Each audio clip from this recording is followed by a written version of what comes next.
Harga Bitcoin kan udah nyentuh angka $30.000.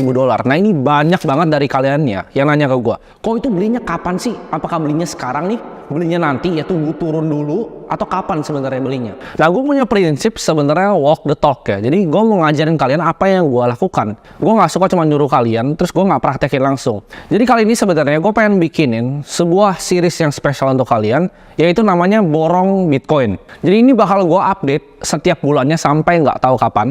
Tapi gue pengen praktekin ke kalian kapan sih sebenarnya waktu yang tepat untuk belinya. Soalnya kalau cuma ngomong doang ya kan banyak orang bilang oh bisa beli dari segini. Sebenarnya gue udah sering sharing ke kalian dari awal Januari, dimana gue bilang gue beli itu di sekitar 18-an ribu. Kalian bisa cek di Instagram highlights gue di sini ya. Jadi gue udah bilang sebenarnya dari lama. Cuman kan waktu itu gue nggak tunjukin ya gue beli dan nggak diupdate gitu kan. Nah itu kurang asik menurut gue. Gimana kalau misalnya gue praktekin sekarang aja nih, gue bikin akun yang baru dari nol dan kita lihat bareng-bareng perkembangannya seperti apa. Nah sekarang ini sebenarnya kondisinya menarik. Kenapa bisa naik sampai 30-an ribu? Karena cryptocurrency ini menurut gue ada beberapa berita yang price in ke dalam marketnya. Dari kemarin 26 ribu tiba-tiba terbang sampai 30 ribu. Kita lihat bahwa Bitcoin ini bukan aset yang sekarang dipandang sebelah mata. Dulu orang-orang di traditional finance ya kita sebutnya orang-orang perbankan ya, para banker itu banyak yang ngata-ngatain Bitcoin gitu. Seperti Jamie Dimon bilang Bitcoin itu adalah petrok dan segala macam. Tapi kita lihat sekarang institusi besar ya, salah satu yang paling besar yaitu BlackRock, $10 triliun asset under management. Itu udah apply buat ETF ya. Kita lihat Hong Kong ya, ini sebenarnya China soft opening. Di HSBC-nya kita lihat ya, itu udah di-approve untuk ETF Bitcoin dan Ethereum-nya. Jadi cryptocurrency ini bukanlah aset yang dipandang sebelah mata lagi sama orang-orang pada traditional finance. Kita lihat banyak banget ya, aset management seperti Fidelity, Charles Schwab, Deutsche Bank, dan banyak lainnya menurut gue yang bakal ikut sebentar lagi ya. Ini global udah mulai, dan tinggal tunggu waktu aja semua bank di dunia udah mulai melek terhadap hal ini. Jadi kan mereka ini apply-nya mungkin 8-10 bulan lagi, dimana itu udah dekat-dekat Bitcoin halving ya. Jadi kalau kita beli sebelum mereka di-approve, dan itu uang kan masuk banyak, kalian bisa bayangin nggak sih? iShares Bitcoin Trust ya kan? Brand yang dibawa dengan iShares-nya BlackRock itu sangat besar ya. Jadi orang-orang yang tadinya skeptis itu akan masuk semuanya. Jadi alangkah baiknya kita koleksi sekarang sebelum para perbankan itu di-approve ETF-nya. Ya, buat yang nggak tahu ETF gue jelasin sederhana, ETF itu Exchange Traded Fund. Ya, itu kayak kalian beli reksadana tapi diperdagangkan di pasar. Ini gue lihat ya, hanya tinggal sebentar lagi kripto jadi mainstream. Sebelumnya gue ngira masih lama nih, mungkin masih 2-3 tahun lagi traditional finance masuk seperti ini. Tapi dalam sebulan belakangan ini berbondong-bondong masuk gitu. Dan gue lihat di sini bahwa 1 miliar ya, 1 miliar rupiah per koin itu bukanlah mimpi belaka. Jadi gue pertama bikin akademi gue. Waktu itu market cap Bitcoin masih $300 billion. Sekarang kita lihat dari 600 billion ya. Bentar lagi $1 triliun. Kalian percaya? Setelah halving itu udah pasti lewat dari $1 triliun market cap-nya. Ini kalau kita lihat ya dari awal tahun, gue sebenarnya udah bilang ke kalian bahwa gue investasi. Di sini gue nggak ngajak ya. Gue nggak ngajak kalian buat ikutan gue. Ini gue sharing apa yang gue lakukan. Gue masuk di Januari sekitar 18 ribu. Tapi average gue kalau total portofolio gue tuh udah agak tinggi. Di sekitar 24 ribu. Karena gue selalu hantam terus. Nah tapi ini cuma omong doang gitu. Ini cuma omong doang. Kalian bisa percaya, bisa enggak. Tapi kalau yang udah ikutin gue dari Januari, kalian tahu bahwa gue sering sharing. Tapi sekarang gue pengen bikin sesuatu yang lebih transparan. Kalau kita lihat ya, returnnya dari awal tahun, Bitcoin itu ngalahin semuanya. Kalian ngomong indeksnya bond, kalian ngomongin IHSG kita mana -3. Ini kalian chartnya sini ya, di TradingView. Bitcoin tuh bantai semua aset jauh banget, year to date. Ya. Dan kedepannya akan dibantai lebih jauh lagi. Jadi menurut gue nggak ada better aset di dunia ini dibanding Bitcoin untuk sekarang. Lo mau ngomong gold, lo mau ngomong S&P 500 ya, apapun itu kalah sama Bitcoin. Gue itu orangnya simple, karena terlalu banyak yang bilang beli sekarang oke nggak, beli nanti oke nggak. Kita praktekin aja bareng-bareng. Lu ikutin aja kalau gue beli gitu ibaratnya ya. Dan kita lihat nih 2, 3, 4, 5 atau berapapun tahun ke depannya. Gue nggak suka simulasiin kalian bilang gini, oh kalian beli Bitcoin sekarang nanti 10 tahun lagi jadi sekian. Nggak perlu ya. Dan mungkin kalian yang nggak percaya dan malah nyinyir. Jadi kita praktekin aja langsung, kita buka portofolio secara terbuka. Gue mau buktiin ke kalian ya, dengan investasi yang paling simpel ya kan. Gue paling suka kata-kata KISS, keep it simple stupid ya kan. Gue pengen tunjukin kalian, kripto itu nyari uang di sana nggak susah ya. Jadi cukup konsisten dan dengan strategi yang simpel yang kita bisa ikutin setiap bulannya, kalian akan kalahin ya semua aset manager di Indonesia. Di sini gue pengen sharing ke kalian, gue mau kasih tau porto ini yang nanti gue buka ke kalian. Itu pasti ada bulan yang rugi. Namanya semua aset, S&P itu ada turunnya, gold pun ada turunnya, Bitcoin pun terus pasti ada turunnya. Tapi gue akan tunjukin conviction di mana pas gue beli justru pas turun, dan pikiran gue, thought process gue, berita yang sedang ada di market itu seperti apa. Jadi kalian kayak gue tuntun lah, ibarat lu anak SD nih, Ya gue tuntut di jalan, ikut bareng aja kita gitu.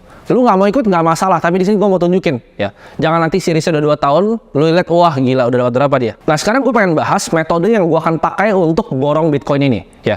Metodenya udah simple banget, namanya borong Bitcoin. Gue cuma akan ngeborong Bitcoin ya. Sebulan dia bilang tiap tanggal berapa? Gue nggak tahu tiap tanggal berapa. Tapi menurut gue di saat waktunya pas gue akan keluarin lagi. Serius ya. Jadi bisa sebulan sekali, gue bisa beli sebulan 2 kali gitu. Bisa sebulan 3 kali terserah. Atau bahkan misalnya 2 bulan sekali. Tapi gue akan sharing setiap kali portonya ini gue tambahin dan gue beliin Bitcoin. Nah ini gue mau kasih tahu dulu kalian bilang, bang berarti itu metodenya dollar cost average dong. Setiap tanggal 1 beli enggak? Ya. Ini banyak banget yang salah kaprah tentang dollar cost averaging. Ini gue akan jelasin di sini. Kalian anggap misalnya punya gaji UMR ya, misalnya 5 juta nih, misalnya. Kalian bisa sisihin 10%, 500 ribu untuk berinvestasi di Bitcoin misalnya setiap bulannya. Pertanyaan gue, ya, apakah itu DCA atau lump sum? Kalian coba pikir dulu. Nah ini kalian banyak yang keliru. Banyak influencer yang bilang oh DCA. Mereka nggak ngerti DCA itu apa. DCA itu kalian misalnya punya uang 5 juta nih. Lu mau cicil 500 ribu dalam 10 bulan itu baru DCA. Tapi kalau gaji lu 5 juta, lu sisihin 500 ribu untuk berinvestasi, lu taruh 500 ribunya itu di sebuah aset, itu lump sum. Karena uang yang lu dapat itu waktu sekian. Ya, lu langsung sisihin, lu taruh. Itu format dari lump sum. Jadi itu bukan dollar cost averaging. Pertanyaannya, kok kenapa nggak di DCA aja kalau kayak gitu? Kenapa kita lump sum seperti ini? Di sini gue bikin video ini, gue nggak mau bikin tentang ngajarin kalian DCA, ngelawan lump sum itu lebih optimal yang mana. Gue hitungin kalian datanya. Lu lihat aja langsung di research di sini. Nanti gue link di bawah ya. Ini research dari Vanguard, lu tinggal download aja, lu baca ya. Lebih optimal mana sebenarnya? Dollar cost averaging atau lump sum? Dan kalau kalian tarik datanya, ya, bagaimanapun caranya di Bitcoin ya, akan selalu lebih efektif untuk kita lump sum dibanding kita DCA. Kecuali kalian tahu nih, DCA-nya pas turun terus gitu. Makanya ada yang namanya dynamic dollar cost averaging, tapi itu ntar aja ya. Jadi ini seriesnya simpel banget. Kalau percaya gue, tinggal ikutin. Tapi gue nggak ngajak sama sekali. Lu nggak invest Bitcoin, gue nggak peduli. Kalau bisa lu nggak invest, kenapa gue bisa invest lebih banyak gitu. Harga lebih sedikit, gue bisa invest lebih banyak. Kalau bisa malah nggak usah diinvest. Nah mungkin akan ada beberapa orang jenius yang coba untuk menantang metode gue ini, ya kan? Ala lu ngajar kripto ribut-ribut segala macam, kenapa nggak coba trading aja? Ini kan apa? Nanti setiap kali gue buka nih harga Bitcoin, ntar bilang oh ini chartnya begini, patternnya begini, kenapa nggak trading aja? Gitu kan? Di sini gue akan kasih tahu ke kalian ya. Memang bisa betul di leaderboard FTX waktu itu yang hancur, di leaderboard Bybit, di Binance itu banyak orang yang bisa trading dengan wah dapat yang gila banget gitu. Kayak contohnya GCR ya dan banyak teman-teman yang lainnya, Trio Alpha. Mereka bisa dapat return yang wah gila banget. Tapi gue yakin kalian bukan mereka. Gitu. Mereka itu mendedikasikan waktunya ya 24 jam ngeliat market kripto dan berdansa dengan market. Kalau lu siap itu silahkan gitu. Di sini gue nggak bilang nggak bisa trading untuk jadi kaya. Gue tahu ada beberapa teman gue yang bisa trading kripto dan kaya banget. Tapi gue yakin 99% dari nonton ini nggak siap untuk dedikasiin waktunya untuk trading di kripto. Gue yakin kalian banyak punya kesibukan lain. Kalian punya pekerjaan yang lain. Kalian pengen gandain duit kalian.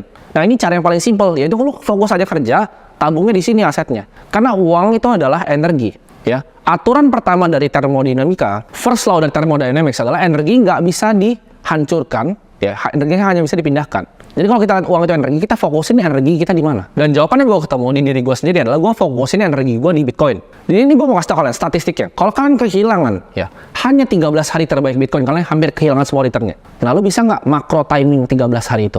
Kalau jawabannya enggak, lu bahkan nggak tahu ya tentang suku bunga dan lain-lain, udah nggak usah coba untuk timing the market, lu pasti akan kena bantai habis-habisan. Apalagi yang baru mau mulai, yang udah coba di derivatif, coba di futures, leverage, options, pasti kebakaran lu semua portofolionya, ya. Dan sini gua akan tunjukin. Atau nggak gini aja, lu nggak percaya gua boleh bagi dua portofolionya, 50%, 50%, 50% lu pakai cara lu, ya, lu mau trading futures pakai cara lu, 50 lu coba ikutin yang program gua ini. Kita lihat aja dalam 3 tahun menangnya mana total portofolionya. Karena orang banyak cherry picking, mereka 5% dari portonya ditaruh nih trading nih, oh tuh 100%, paling cuma 5% portonya. Atau cuma 1% dari portonya, oh futures gue bisa 80% nih bang. Iya 1% lah taruhnya. Berani nggak taruh semua uang lo?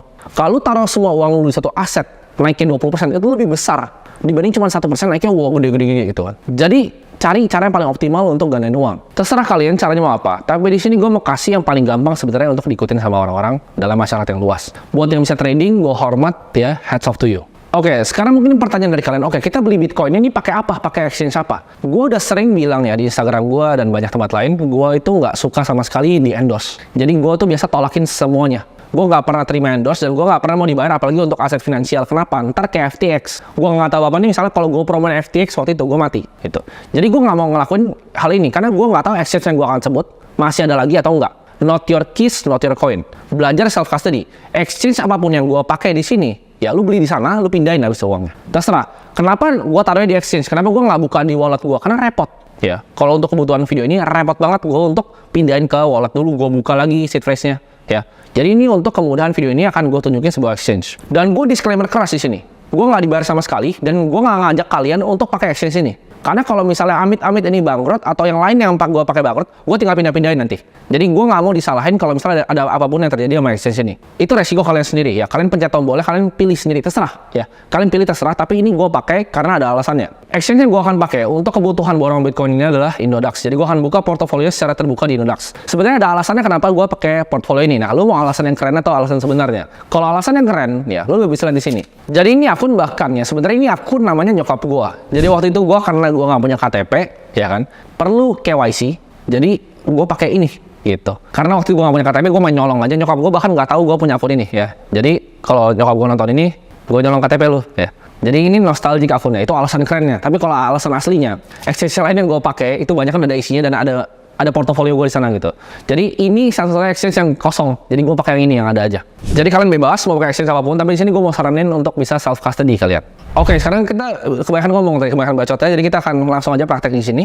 Ini gue udah taruh 100 juta. Jadi ini tadi akunnya 0, ini gue baru taruh 100 juta. Nah di sini gue akan praktekin di mana gue akan beli Bitcoin ya, simple banget. Jadi gue coba di sini. Ini gue pakai yang simple kayaknya. Harusnya ada yang pro sih. Ini gue 100% aja semuanya gue beli. Gue buy coin. Sebenarnya gue udah lama banget nggak pakai Indodax. Jadi kayaknya udah beda aplikasi bahkan dibanding dulu. Udah lebih bagus sih sebenarnya. Oke, gue dapat 0,2 Bitcoin gitu. Oke, go back. Nah, ini jadi portofolio gue nih sekarang. Nah, ini portofolio gue, udah ada Bitcoinnya.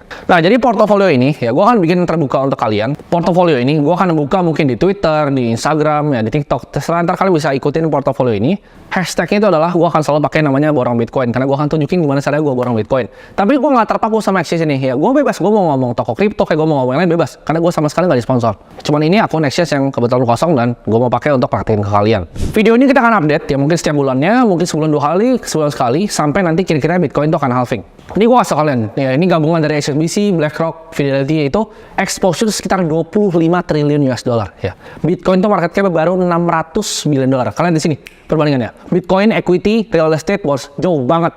Bitcoin sama credit market aja nggak nyampe 1%. Gue percaya Bitcoin adalah aset terbaik yang pernah diciptakan di dunia ini dan kita akan buktikan tanpa omong kosong. Gue suka banget quotes dari Steve Jobs ya, yaitu marketingnya Apple waktu itu, think different, pikirlah secara berbeda. Kita embrace new paradigm ya, jangan mau jadi dinosaurus yang ketinggalan. Jadi pertanyaan apakah udah kemahalan atau enggak, itu gue beli barusan gitu. Dan gue akan beli terus ya, sampai kalian lihat mau turun bahkan ke 20 bentar gue beliin lagi dan gue tunjukin di sini gitu. Thought proses gue selama proses itu apa. Buat tanya pertanyaan kalian, apakah 30.000 itu kemahalan atau enggak? Jawabannya enggak, buktinya gue baru beli ya. Jadi itu masih jauh banget dari ekspektasi gue, dari target price gue masih jauh banget, dan gue gak akan jual dalam waktu yang singkat. Ini gue akan tahan untuk 10 tahun, 20 tahun, 30 tahun, 40 tahun, 50 tahun gitu bahkan. Jadi ini aset play yang panjang, tapi balik lagi gue nggak tahu if ada force majeure apapun ya, bukan tanggung jawab gue karena kalian beli di sini, kalian self custody sendiri ya. Jadi ingat, not your keys itu not your coin. Nah buat yang ngerti maksudnya apa itu, kalian pelajarin dulu ya, apa itu public key, private key, cryptography, hashing dan semuanya kalian pelajarin. Apa itu SHA-256, kalian pelajarin semua secara detail dulu, baru nyemplung ke sebuah aset gitu. Karena saran gue jangan beli kucing dalam karung. Kalau kalian nggak ngerti tentang Bitcoin, kalian nonton ini, ini kayaknya nggak jelas nih Bitcoin, nggak usah beli. Ya, nggak usah beli, lanjutin apa investasi yang kalian ngerti.